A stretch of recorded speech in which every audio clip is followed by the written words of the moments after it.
രക്ഷിക്കപ്പെട്ട എല്ലാവരുടെ മേലും ഒരു വിളിയുണ്ട്. ദൈവം നിങ്ങളെ വിളിച്ചത് ചർച്ചിൽ വന്ന് എല്ലാവരെയും കണ്ടേച്ച് മടങ്ങാനല്ല. പകരം ദൈവം നിങ്ങൾ വിളിച്ചത് സ്തോത്രം, നിങ്ങളുടെ മേൽ ദൈവം വച്ചിരിക്കുന്ന ഒരു ദൈവികമായ ഒരു ദൗത്യമുണ്ട്. യേശു നിന്നെ വിളിക്കുന്നു.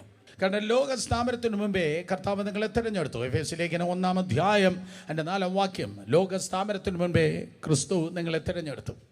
ലോക സ്ഥാപനത്തിന് മുൻപേ എന്ന് പറഞ്ഞാൽ പിന്നെ അതിനുശേഷമുള്ളതായ ജീവജാലങ്ങളെ, മൃഗങ്ങളെ, പക്ഷികളെ, എക്കോസിസ്റ്റത്തെ മുഴുവൻ കർത്താവ് സൃഷ്ടിച്ചത് വല്ലവർക്കും വേണ്ടിയല്ല, നിനക്ക് വേണ്ടിയാണ്.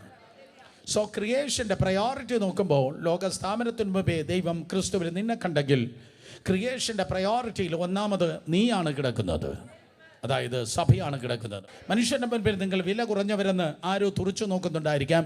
പക്ഷേ സർവശക്തനായ ദൈവത്തിൻ്റെ മുൻപിൽ നിങ്ങൾ എത്രയോ വിലയുള്ളവരാണ്.